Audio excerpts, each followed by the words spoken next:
നമ്മളിന്ന് നമ്മുടെ video game വേൾഡിൽ നിന്ന് എസ്കേപ്പ് ചെയ്യാൻ പോകണം. ആൻഡ് ഗൈസ്, ഞാൻ ഉദ്ദേശിച്ചത് കണ്ടന്റ് ക്രിയേറ്റിംഗ് നിർത്താമെന്നല്ല. ഈ ഗെയിമിൻ്റെ പേരതാണ്. എൻ്റെ ഇതിപ്പോൾ ലോഡാകുന്നുണ്ട്. ഷൂട്ട് അടി അടി അടി അടി അടി അടി അടി അടി എന്തോ പറ്റി എനിക്ക്? എവിടെയത് എവിടെയാണ് നമ്മൾ കളിച്ചിട്ടുള്ള പോലെ? ഞാൻ കളിച്ചിട്ടുണ്ട്.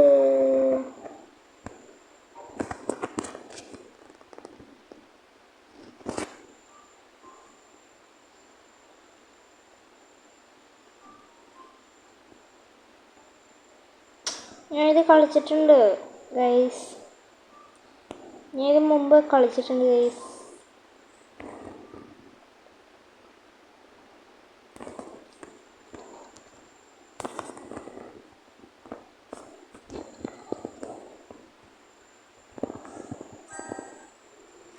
സംഭവം കളിച്ചപ്പോഴാണ് ഗൈസ് മനസ്സിലായത്.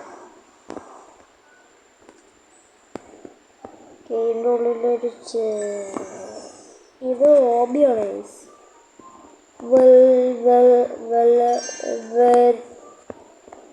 വെരി റിയലി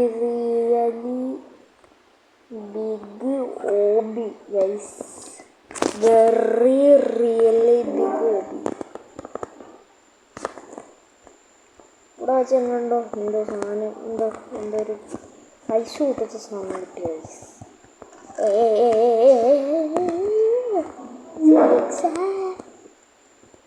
ഇതിവിടെ വയ്ക്കണം, ഇവിടെ വയ്ക്കണം.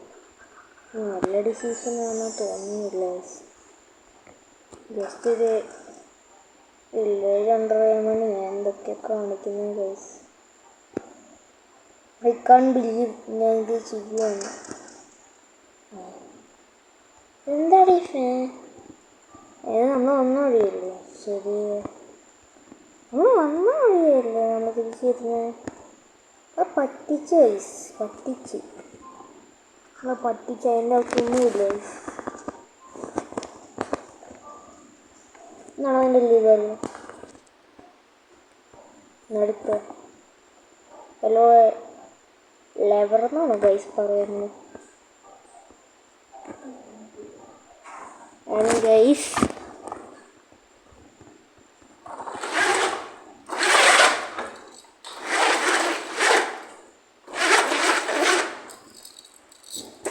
and ഇതിൽ പെട്ടെന്ന് പൈസ് അയ്യേ ഇത്ര ഉള്ളു. ഇവിടെ എവിടെയെങ്കിലും എന്തെങ്കിലും ഉണ്ടോ? പഴയ വാക്കിംഗ് അനിമേഷൻ ആണ് ഇത്. Welcome to the show. Looking for something.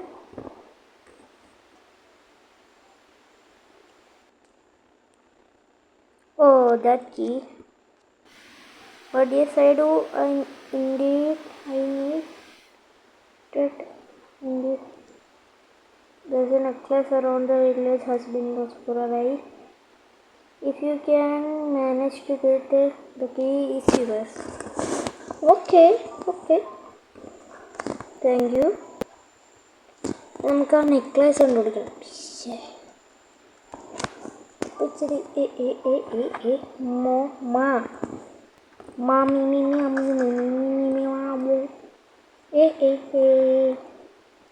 എങ്ങനെയുണ്ടോ?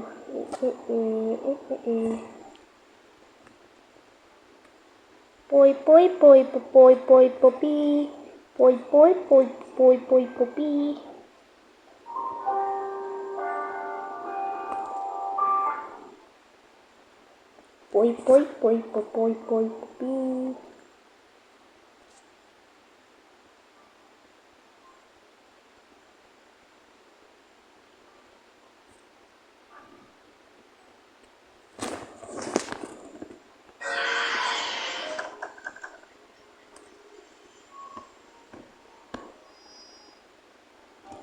Guys, ഇവിടെയാണ് സാധനം.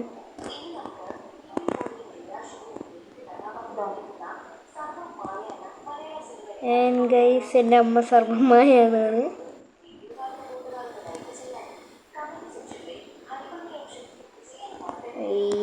Think guys.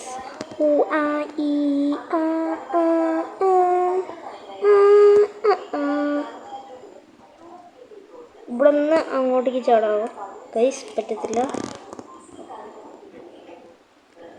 ഇങ്ങനെയെങ്കിൽ ആ കീ വേണം ഗൈസ്. ഇത്രയേ ഉള്ളൂ. Wait a minute. ഞാനിപ്പോൾ അവിടെ ഒരു ബട്ടൺ ഇല്ലേ കണ്ടേ? എൻ്റെ കണ്ണിനൊരു കുഴപ്പമില്ല. അവിടെ ഒരു ലെവൽ കാണുന്നില്ല. ബട്ടനാണ്. ഇതോ വെച്ച് നമ്മൾ ചാടി.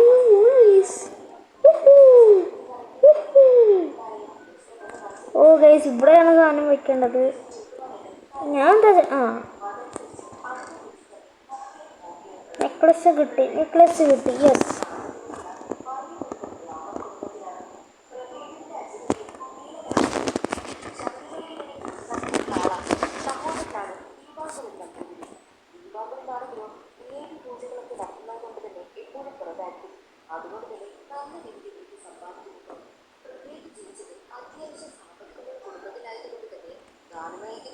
ഇനി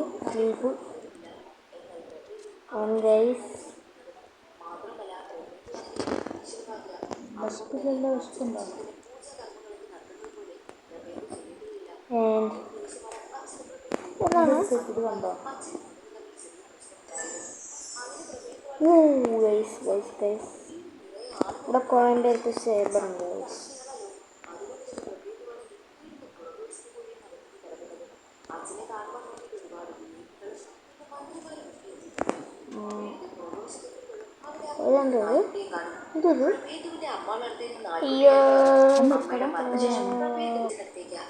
നമ്മൾ കാർ റൈഡ് ചെയ്യാൻ പോകുന്നു.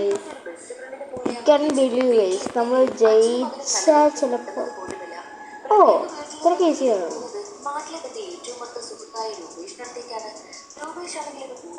ഇത്രയ്ക്ക് ഈസി ആണെങ്കിൽ ഞാൻ എന്തായാലും ചെയ്തത്.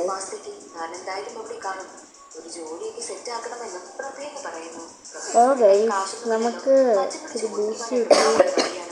ഇതാണ് ഗൈസ് നമ്മുടെ സ്പീഡ് കൂടിയത്. ഇതല്ല ഗൈസ്, നമ്മളെ സെറ്റാണ് ഗൈസ്. നമ്മളെ ആട്ടിന് ചാടാനും പറ്റും ഗൈസ്.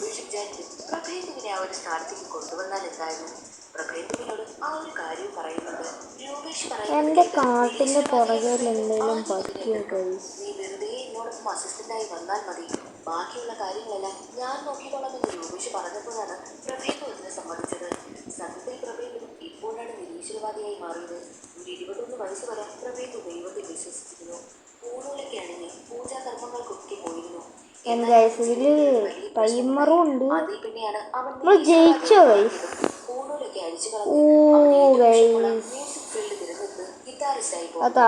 എന്നാൽ അച്ഛനത് വർഷങ്ങൾക്ക് ശേഷം ഗുഡ് ലക്ക് ഗൈസ്. എനിക്ക് ഗുഡ് ലക്ക്. ആക്ച്വലി നമ്മൾ ഹെൽപ്പ് ചെയ്യായിരുന്നു ഗൈസ്. അതുകൊണ്ട് മാത്രമാണ് ഗൈസ് നമുക്ക് മുകളിൽ പോകാൻ പറ്റിയത് ഗൈസ്. അങ്ങനെയിരിക്കെ ഒരു ദിവസം പൂജയ്ക്കിന്റെ രൂപേഷിന്റെ അപകടം പറ്റി. അതോടുകൂടി കഴുത്തിന് നടുവിനും പരിക്ക് പറ്റി കിടപ്പിലായി. രൂപേഷ് ഒരുപാട് പൂജകളൊക്കെ കമ്മിറ്റ് ചെയ്തത് കൊണ്ട് തന്നെ പ്രഭേദവിനോട് ആ ഒരു പൂജകളൊക്കെ ചെയ്യുമെന്ന് ചോദിക്കും. എന്നാൽ പ്രഭേദവിനാണെങ്കിൽ ഒന്നും തന്നെ അറിയത്തില്ല. അതുകൊണ്ട് തനിക്ക് പറ്റില്ല എന്ന് പറയും. നീ എന്തെങ്കിലുമൊക്കെ ചെയ്താൽ മതി, കിട്ടുന്ന കാശ് നമുക്ക് 50-50 ആക്കാമെന്ന് പറയും. എന്നാൽ അത് കേട്ട് പ്രഭേദ് പറയുന്നതോ പൂജകളൊക്കെ ചെയ്യുന്നത് ഞാൻ, എന്നിട്ട് 50-50യോ 60-40 ആണെങ്കിൽ ഞാൻ ഓക്കെ ആണെന്ന് പറയുന്നു. അതിന് രൂപേഷ് സമ്മതിക്കുകയും ചെയ്യും. ഇതിനിടയിൽ വെച്ച് പ്രഭേദ് സിനിമയ്ക്ക് വേണ്ടിയിട്ട് ഗിറ്റാർ വായിക്കുവാൻ ഇടയ്ക്കിടയ്ക്ക് സ്റ്റുഡിയോയിൽ പോകാറുണ്ട്. എന്നാൽ ഒരു ദിവസം പ്രഭേദ് ഗിറ്റാർ വായിക്കുന്ന വീഡിയോ ആണെങ്കിൽ ബോളിവുഡ് മ്യൂസിക് ഡയറക്ടറായി വിരാജ് കാണുകയുണ്ടായി. പ്രഭേദ് ഗിറ്റാർ വായിക്കുന്നത് വിരാജിന് ഒരുപാട് ഇഷ്ടമായി. താൻ അടുത്തതായി ചെയ്യാൻ പോകുന്ന പ്രോജക്റ്റിലേക്ക് ഗിറ്റാർ വായിക്കാൻ ഒരാൾ വേണം. അതിനു മുൻപായിട്ട് പ്രഭേദ് ഗിറ്റാർ വായിക്കുന്നത് തനിക്ക് നേരിട്ടൊന്ന് കാണണമെന്നും സ്റ്റുഡിയോയിലുള്ള ആൾക്കാരോട് പറഞ്ഞു. അവരും അതിന് സമ്മതിക്കും. അതറിയുന്ന പ്രഭേദിന് ഒരുപാട് സന്തോഷമായി. അങ്ങനെയിരിക്കെ പാലക്കാട്ടിലൊരു അഡ്വക്കേറ്റിന്റെ മകന്റെ ദേഹത്ത് പ്രേതബാധ കൂടിയത് ഒഴിപ്പിക്കുന്നതിന് വേണ്ടിയുള്ള പൂജാകർമ്മം കിട്ടിയത് രൂപേഷിനായിരുന്നു. രൂപേഷിന് വയ്യാത്തത് കൊണ്ട് ആ ഒരു കർമ്മം ഏൽപ്പിച്ചത് പ്രഭേദിനെ. പ്രഭേദിനെ പ്രേതബാധ ഒഴിപ്പിക്കുന്നതിനൊന്നും അറിയത്തില്ലല്ലോ. അറിയത്തില്ല, ഞാനതെങ്ങനെ ചെയ്യാനാണ് പ്രഭേദ് ചോദിക്കുമ്പോൾ നമ്മളങ്ങനെ ഇന്നേഴ്സാണ്. നമ്മൾ ഇന്നറിൽ പാലക്കാട്ടേക്ക് പോവുകയാണ് പ്രഭേദു.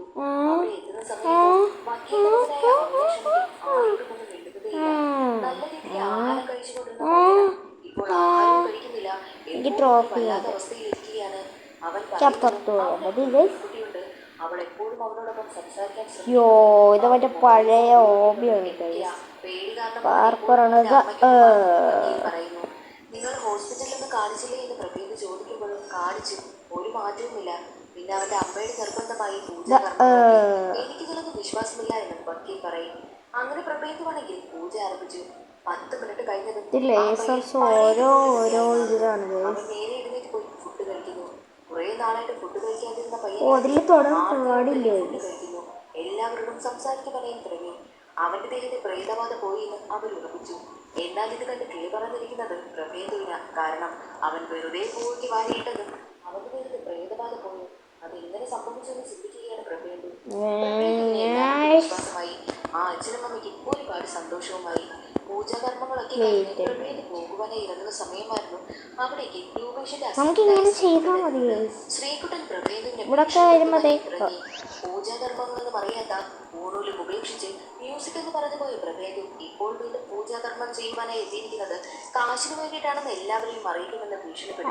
മാത്രമല്ല തന്നെ അസിസ്റ്റന്റായി ചേർത്തില്ലെങ്കിൽ എല്ലാവരോടും ഇത് പറയുമെന്ന് എന്ത് ചെയ്യുമെന്നറിയാതെ പ്രഭേദ സമയമായിരുന്നു. അവിടെ നിന്നും സ്കൂട്ടിയിൽ പോവുകയായിരുന്ന ശ്രീകുട്ടന്റെ സ്കൂട്ടി ആക്സിഡന്റ് ആകുന്നത്. നിയന്ത്രണം വിട്ട് ഒരു കടയിലേക്ക് ഇടിച്ചു കയറുകയാണ് ചെയ്തത്. ശബ്ദം കേട്ട് ചെന്ന് നോക്കുമ്പോഴും കടയ്ക്കുള്ളിൽ കിടക്കുന്ന ശ്രീകുട്ടനെയാണ് കണ്ടത്. അതിനുശേഷം പ്രഭേദിന്റെ ക്രെഡിറ്റ് കാർഡ് വഴി കുർത്തി ഓർഡർ ചെയ്തിരിക്കുന്നു. അത് കണ്ട് പ്രഭേദമാണെങ്കിൽ താൻ കുർത്തിയൊന്നും ഓർഡർ ചെയ്തിട്ടില്ലല്ലോ എന്ന് പറയും. എന്നാൽ അതിൽ കൊടുത്തിരുന്ന ഫുൾ ഡീറ്റെയിൽസ് പ്രഭേദുവിന്റെ ആയിരുന്നു. അത് പ്രഭേദുവിന്റെ ക്രെഡിറ്റ് കാർഡ് വഴിയാണ് ഓർഡർ ചെയ്തിരിക്കുന്നത്. എന്താണ് സംഭവിക്കുന്നതെന്ന് പ്രഭേദുവിന് മനസ്സിലാകുന്നതേയില്ല. മാത്രമല്ല പ്രഭേദുവിന്റെ ഫോണിലാണെങ്കിൽ വേറെ വേറെ ആപ്പുകളൊക്കെ ഇൻസ്റ്റാൾ പ്രഭേദുവിന്റെ വാട്സപ്പിന്റെ DP മാറ്റിയിട്ടുണ്ട്. താനല്ലല്ലോ ഇങ്ങനെയൊക്കെ ചെയ്യുന്നതെന്ന് പ്രഭേദ് ചിന്തിക്കും. ഈ ഒരു കാര്യം തന്റെ വല്യച്ഛനോട് പ്രഭേദ് പറയുന്നുണ്ട്. അന്നേ ദിവസം രാത്രി പ്രഭേദ് ഉറങ്ങുവാനായി കിടക്കുകയാണ്. കുറെ നേരം കഴിഞ്ഞതും റൂമിൽ എന്തൊക്കെയോ ശബ്ദം കേൾക്കും. എഴുന്നേറ്റ് നോക്കുമ്പോൾ കാണുന്ന കാഴ്ച പ്രഭേദുവിന്റെ മൊബൈലും എടുത്ത് കളിച്ചുകൊണ്ടിരിക്കുന്ന ഒരു പെൺകുട്ടിയെയാ. അത് കണ്ട് പ്രഭേദ് പേടിച്ചു പോകുന്നു. ആ പെൺകുട്ടി പ്രഭേദുവിനെ കണ്ട് പേടിച്ചു പോവുകയാണ്. പ്രഭേദുവിന്റെ മൊബൈലിൽ അവനെ ഏൽപ്പിച്ച പെൺകുട്ടിയാണെങ്കിൽ ഞാൻ പോയിട്ട് പിന്നെ വരാമെന്ന് പറഞ്ഞ് അവൾ മറന്നു പോകുന്നു. അതുകൊണ്ട് പേടിച്ച പ്രഭേദുവാണെങ്കിൽ തല വഴിയെ പുതപ്പ് മൂടി തന്റെ വല്യച്ഛന്റെ റൂമിലേക്കാണ് പോകുന്നത്. അന്നേ ദിവസം പേടിച്ച് പ്രഭേദു ആ റൂമിലാണ് കിടന്നുറങ്ങിയത്. അടുത്ത ദിവസം ഇതെല്ലാം തന്റെ തോന്നലായിരിക്കാം, സ്വപ്നമായിരിക്കാം എന്ന് കരുതി റൂമിലേക്ക് ചെല്ലും. എന്നാൽ റൂമിലേക്ക് എത്തുന്ന സമയത്തോ അതേ പെൺകുട്ടി വീണ്ടും അവിടെ പ്രഭേദുവിന്റെ ഫോണും എടുത്ത് കളിച്ചുകൊണ്ടിരിക്കുകയാണ്.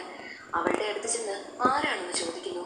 അവളുടെ സംസാരത്തിൽ നിന്നും കഴിഞ്ഞ തവണ പൂജയ്ക്ക് പോയില്ലായിരുന്നു പാലക്കാട്ടുള്ള ഒരു വക്കീലിന്റെ വീട്ടില് വക്കീലിന്റെ മകന്റെ കൂടെ ഉണ്ടായിരുന്ന അതേ പെൺകുട്ടിയുടെ പ്രേതാത്മാവാണ് തന്നോടൊപ്പം ഉള്ളതെന്നും ആ പെൺകുട്ടിയുടെ സംസാരത്തിൽ നിന്നും പ്രഭേദുവിന് മനസ്സിലായി. ഉടനെ തന്നെ പ്രഭേദു വക്കീലിന്റെ മകനെ ചികിത്സിച്ചിരുന്ന ഡോക്ടറിനെ കാണുവാനായി എത്തി. ഡോക്ടറിനോട് ഈ കാര്യങ്ങളെല്ലാം പറയും. എന്നാൽ ഡോക്ടർ പറയുന്നത് എന്നാൽ പിന്നെ ഒരു പൂജ ചെയ്താൽ പോരെ, ആ പ്രേതം ഒഴിഞ്ഞു പോകില്ല എന്ന് ഡോക്ടർ ചോദിക്കുമ്പോഴോ സത്യത്തിൽ താൻ നിരീശ്വരവാദിയാണെന്നും പ്രഭേദ് പറയുന്നു. എന്നിട്ട് നിരീശ്വരവാദിയാകാനുള്ള കാരണവും തുറന്നു പറയുകയാണ്. പ്രഭേദുവിന് ഏകദേശം ഒരു 21 വയസ്സിൽ പ്രായമുള്ള സമയം. പ്രഭേദുവിന്റെ അച്ഛനും ചേട്ടനും കൂടി ഡൽഹിയിലേക്ക് പൂജ നടത്തുവാനായി പോയിരുന്നു. മാത്രമായിരുന്നു. പ്രഭേദുവിന്റെ വീട്ടിലാണെങ്കിൽ ഒരു അമ്പലമുണ്ട്. എല്ലാ ദിവസവും വൈകുന്നേരം പ്രഭേദ് അവിടെ പൂജ നടത്തുവാനായി കയറും. പ്രഭേദ് പതിവ് പോലെ തന്നെ പൂജയ്ക്കായി എത്തി. എന്നാൽ അപ്പോൾ അമ്മ പ്രഭേദുവിനെ വല്ലാതെ വിളിക്കുന്നുണ്ടായിരുന്നു. പൂജ കഴിഞ്ഞിട്ട് ചെല്ലാമെന്നാണ് പ്രഭേദ് കരുതിയത്. എന്നാൽ ചെന്ന് നോക്കിയപ്പോഴും തറയിൽ വീണ് കിടക്കുന്ന അമ്മയാണ് അവൻ കണ്ടത്. അമ്മ അപ്പോഴേക്കും മരിച്ചിരുന്നു. അത് ആ ഒരു അമ്പലത്തിന്റെ ഓപ്പോസിറ്റുള്ള റൂമിലാണ് അമ്മ മരണപ്പെട്ട് കിടന്നത്. താൻ പൂജ ചെയ്തുകൊണ്ടിരിക്കുന്ന സമയത്തല്ലേ എങ്ങനെയെല്ലാം സംഭവിച്ചത്? അപ്പോൾ ദൈവങ്ങൾ എവിടെ പോയി എന്നാണ് പ്രഭേദുവിന്റെ ചോദ്യം. അതോടുകൂടിയാണ് ദൈവങ്ങളൊന്നും ഈ ലോകത്തേയില്ല, താൻ നിരീശ്വരവാദിയായി മാറിയെന്ന് പ്രഭേദ് പറയുന്നു. പ്രഭേദുവിന്റെ അവസ്ഥയെല്ലാം മനസ്സിലാക്കിയ ഡോക്ടറാണെങ്കിൽ തനിക്ക് ആവശ്യം നല്ല ഉറക്കമാണ്. ഉറക്കത്തിൽ തീരാത്ത അസുഖങ്ങളൊന്നുമില്ല എന്ന് പറഞ്ഞിട്ട് ഉറക്കം ഗുളിക എഴുതി കൊടുക്കുകയാണ്. അതുമായിട്ട് പ്രഭേദ് നേരത്തെ വീട്ടിലേക്ക് എത്തും. വീട്ടിലെത്തിയ പ്രഭേദ് സമാധാനത്തിൽ ഗുളികയും കഴിച്ച് ഉറങ്ങുവാനായി കിടന്നു. എന്നാൽ ഉറക്കമുണർന്ന് നോക്കുമ്പോഴോ അതേ പെൺകുട്ടി ഫോണ് കളിച്ചുകൊണ്ടിരിക്കുന്നത് അവൻ കാണുന്നു. പ്രഭേദ് പേടിച്ച് ഉടനെ തന്നെ അവളോട് ചോദിക്കുന്നുണ്ട്, നീ ആരാണ്? അവന്റെ ആ ചോദ്യത്തിന് അവളുടെ മറുപടി, ഞാൻ ആരാണെന്ന് എനിക്കറിയത്തില്ല, പക്ഷെ ഒരു കാര്യം അറിയാം, ഞാനൊരു ആത്മാവാണെന്ന്. അത് കേട്ടതും പ്രഭേദുവിന്റെ ബോധം പോയി. വല്ലാതെ പേടിച്ച പ്രഭേദു തന്റെ കൂട്ടുകാരനായ രൂപേഷിനെ വിളിച്ചത് പ്രേതബാധ ഒഴിപ്പിക്കുന്ന പൂജ ചെയ്തു. ആ ഒരു പൂജ കഴിഞ്ഞതും കാശ് വാങ്ങിക്കൊണ്ടുപോകുമെന്ന് പറഞ്ഞിട്ടാണ് പോകുന്നത്. എന്നാൽ എന്നാൽ അകത്തേക്ക് നത്തിങ് ഈസ് ഇമ്പോസിബിൾ. അതുകൊണ്ട് തന്നെ വീണ്ടും പ്രഭയ്ക്ക് പേടിച്ചോടുവാനായി ഒരുങ്ങും. തന്നെ ചെയ്യാല്ലേ. എന്നും അങ്ങനെ ഓടാനേ സമയം കാണൂ. ഞാൻ സിനിമയിലൊക്കെ കാണുന്ന പ്രേതങ്ങളെ പോലെ നിങ്ങളെ വല്ല ഉപദ്രവിക്കുകയോ വല്ലതും ചെയ്തിട്ടുണ്ടോ? ഇല്ലല്ലോ. സത്യത്തിൽ ഞാൻ വന്നിരിക്കുന്നത് ഞാൻ ആരാണെന്ന് കണ്ടുപിടിക്കാൻ വേണ്ടിയിട്ടാണെന്നും ആ പെൺകുട്ടി പറയുന്നു.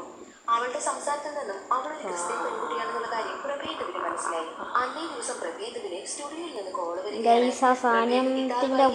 കാണുവാൻ വേണ്ടിയിട്ട് മ്യൂസിക് ഡയറക്ടറായ വിരാജ് വരുന്നുണ്ട്.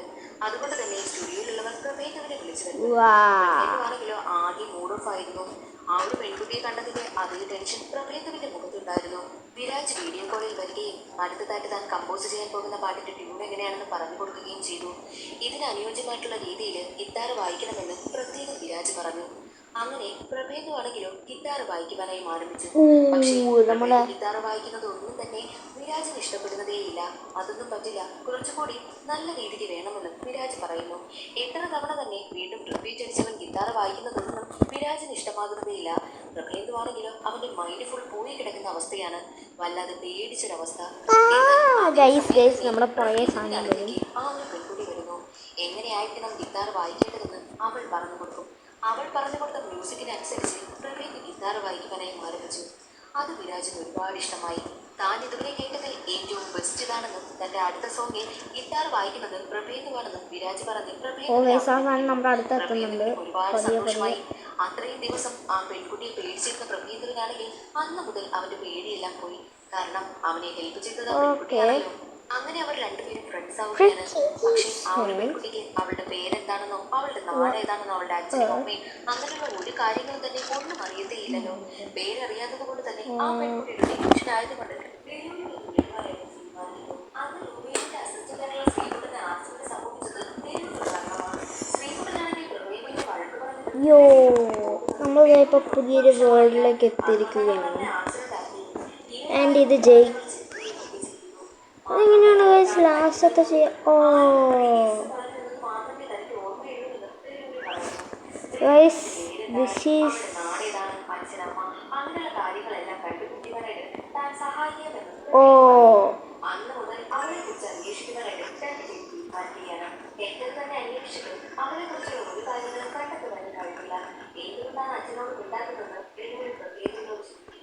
അതിനുള്ള കാരണം അവൾ തുറന്നു പറയുകയാണ്.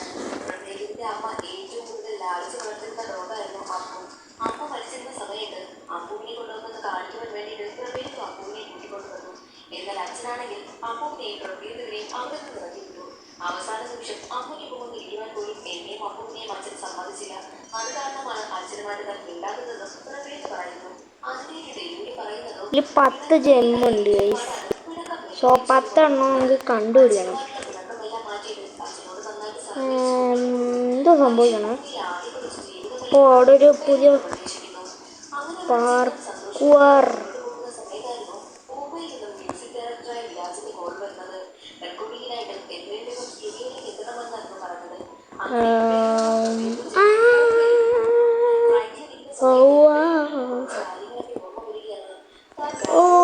ക്രോസി റോഡ്സ് വെയിറ്റ്, നമ്മൾ ജയിച്ചു.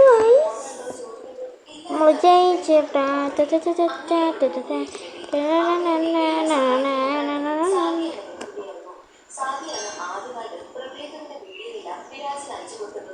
വിരാജിന് പ്രഭേദത്തിന് ഇഷ്ടമായി പ്രഭേദ് ഈ കാണുന്ന നിലയിലെത്തിയത് സാദി കാരണമാണ്. സാദി അവന് വേണ്ട ഹെൽപ്പ് എല്ലാം അവിടെ ചെയ്തു കൊടുക്കുന്നു. അടുത്ത ദിവസം പൂജ ഉള്ളത് തന്നെ പോകുവാനായിട്ട് ട്രെയിനിൽ ചെയ്തു. അന്നേ ദിവസം അവർക്കൊപ്പം പോകുവാനായിട്ട് സാദിയും ഉണ്ടായിരുന്നു. പക്ഷേ സാദി ആണെങ്കിൽ ഒരു ബ്രേക്കപ്പ് കഴിഞ്ഞിരിക്കുകയാണ്. അതുകൊണ്ട് തന്നെ അവൾ ആകെ മൂഡ് ഓഫ് ആയിരുന്നു. അവളുടെ അവസ്ഥ കണ്ട് പ്രഭേദ് കാര്യം തിരക്കും. അവളുടെ ബ്രേക്കപ്പ് സ്റ്റോറി പ്രഭേദിനോട് തുറന്ന് പറയുന്നു. എന്നാൽ പ്രഭേദുവാണെങ്കിൽ സംസാരിച്ച് അവളുടെ ഒരു മൂടൊക്കെ മാറ്റിയെടുക്കുകയാണ്. അവളും ഒരുപാട് ഹാപ്പിയായി. പ്രഭേദിനോട് സംസാരിച്ചപ്പോൾ അവൾക്ക് മനസ്സിനൊരു ആശ്വാസം കിട്ടിയതുപോലെയായി. അങ്ങനെ അവർ രണ്ടുപേരും നല്ല ഫ്രണ്ട്സ് ആകുന്നു. എന്നാൽ സാദി പറഞ്ഞ ബ്രേക്കപ്പ് സ്റ്റോറി എല്ലാം കേട്ടുകൊണ്ട് ഡെലിവറി അവിടെ ഇരിക്കൊണ്ട് സാദിയുടെ ബ്രേക്കപ്പ് സ്റ്റോറി കേട്ട് ഡെലിവറിന് തനിക്ക് പ്രണയബന്ധമുണ്ടായിരുന്നു എന്നുള്ള കാര്യം ഓർമ്മ വരുന്നു. ആ ഒരു കാര്യം അവൻ പ്രഭേദിനോട് പറയും. ആ ആളാണ് അവസാനം നിന്നോട് എസ് പറഞ്ഞാലും പ്രഭേദ് ചോദിക്കുമ്പോഴും ആ ഒരു എസ് കേൾക്കുമ്പോൾ ഞാൻ ഒരുപാട് ഹാപ്പി ആകേണ്ടതല്ലേ. എന്നാൽ ആ ഒരു എസ് കേട്ടപ്പോഴല്ലേ ഞാൻ മരിച്ചത്. അപ്പോൾ അതാകാനുള്ള സാധ്യത എന്ന് അവൾ പറയുന്നു. അങ്ങനെ അവർ തിരിച്ചു വരികയാണ്. വരുന്ന സമയം മുഴുവനെല്ലാം ഫ്ലൈറ്റിൽ നിന്ന് സാദിയും പ്രഭേദവും സംസാരിച്ചു കൊണ്ടിരിക്കുക. കൊച്ചിയിൽ സോ ഗൈസ് ഇന്നത്തെ വീഡിയോയിൽ ഇത്ര ഉള്ളായിരുന്നു. സോ പിന്നെയും അടുത്ത വീഡിയോ കാണാം.